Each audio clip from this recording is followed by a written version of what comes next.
Over the past few decades, tremendous advancements have been made in the field of neuroscience, from mapping the human brain to creating devices that can capture digital images of our thoughts. But what if we could upload a digital copy of our memories and consciousness to a point that human beings could actually achieve a sort of digital immortality? This idea has inspired many science fiction movies, including the upcoming film Transcendence, where one man's mind is uploaded into a supercomputer which possesses the collective knowledge of all of humanity. While the film is fiction, the concept behind it is very real.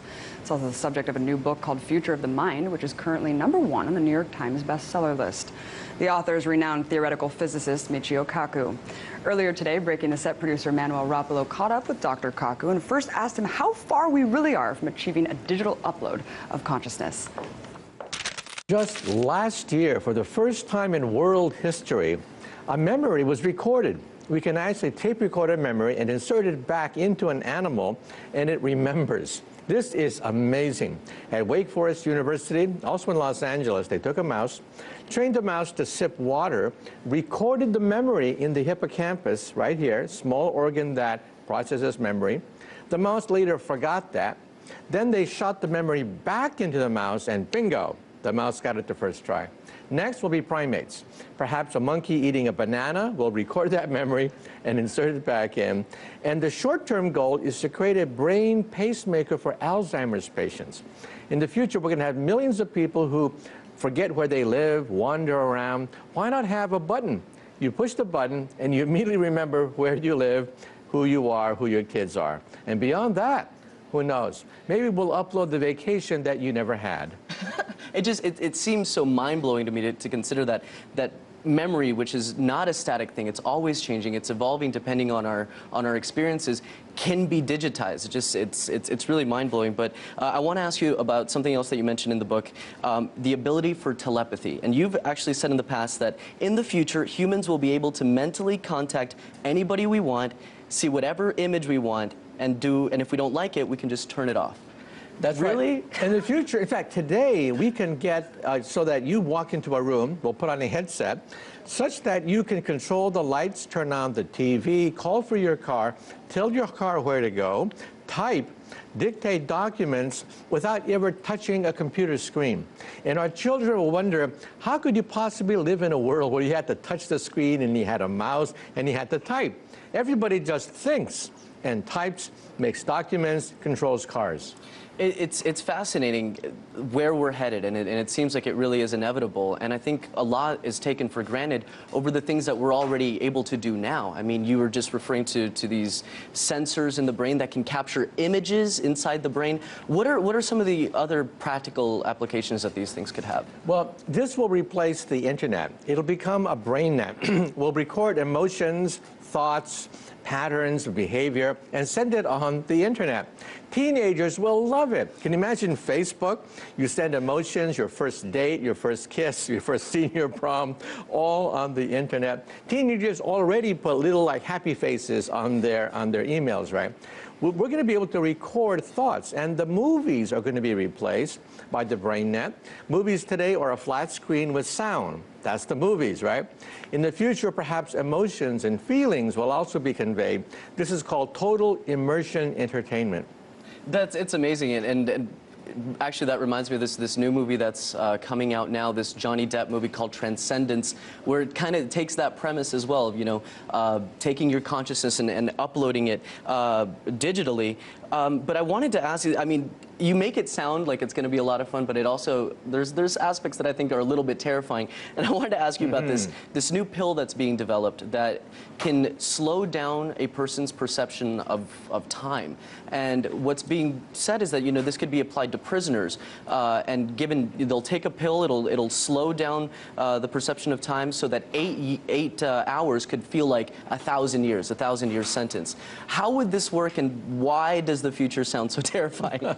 Well, we are tinkering with the brain itself. For example, people who have traumatic memories of war, sometimes they're paralyzed with these horrible memories of a rape, an accident, warfare. We can create a forgetful drug. that actually takes the edge off many of our most violent and oppressive memories. However, the President's Commission on Bioethics recommended against marketing the forgetful drug because they said that even unpleasant memories are useful. We learn from them.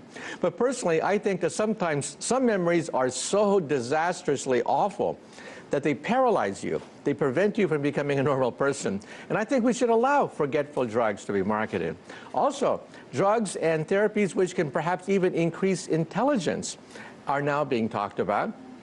We'll have perhaps memories that we can upload into the mind, perhaps memories of a job that we're not trained for. Or perhaps a college student will upload a course that they flunked in college. We can perhaps increase our intelligence. And now we're also investigating super intelligence, photographic memory. People who memorize everything. They hear a concert, they see a landscape, they can draw the landscape, they can reproduce the entire concert on one try. How is it possible that people have that in mind? We now believe that the mind records, but the mind also forgets deliberately. These people, the forget mechanism is broken. They never forget. They have a photographic memory, and we think that some great scientists of the past had this ability, the ability to have access to powers of the mind that we cannot as mortals.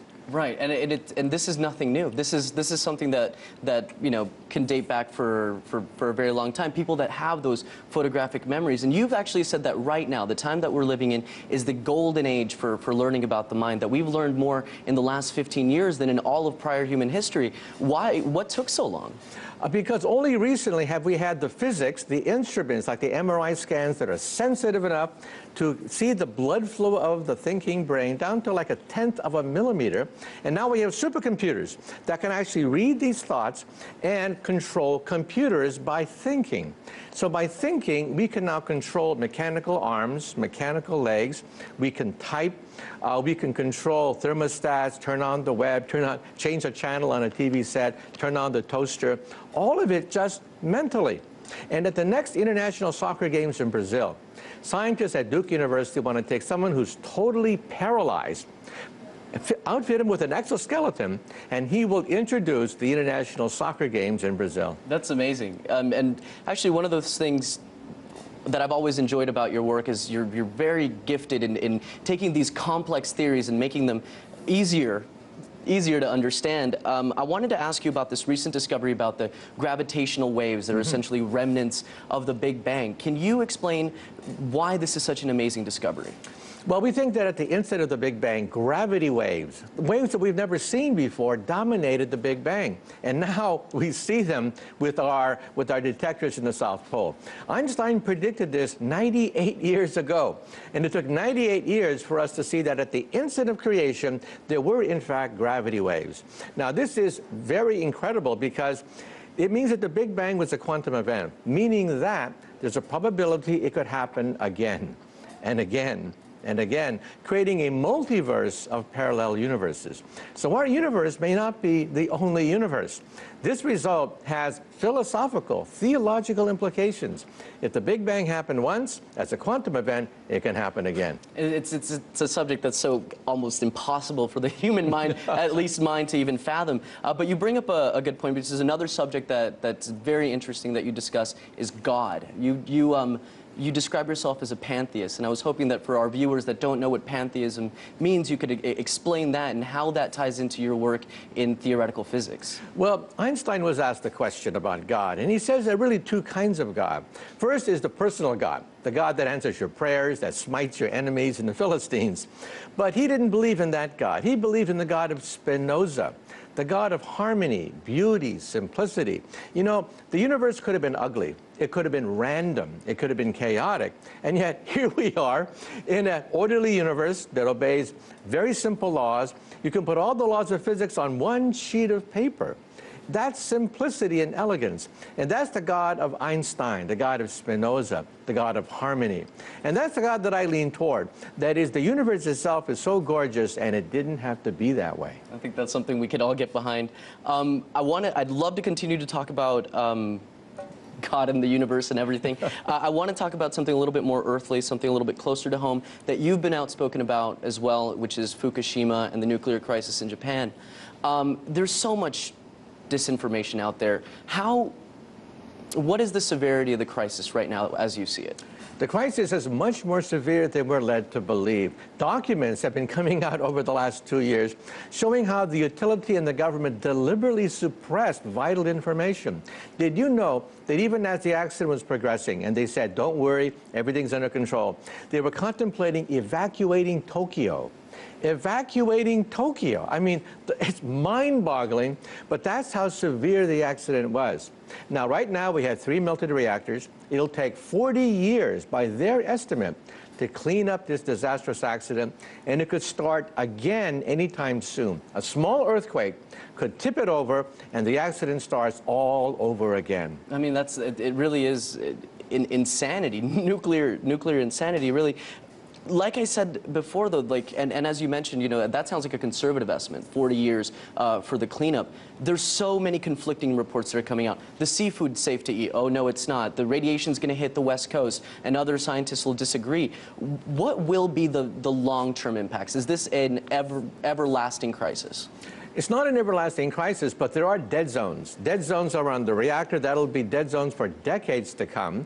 And all of us have a piece of Fukushima in you. I can take a Geiger counter right to your body and detect some of the radiation from the reactor. However, it's minimal.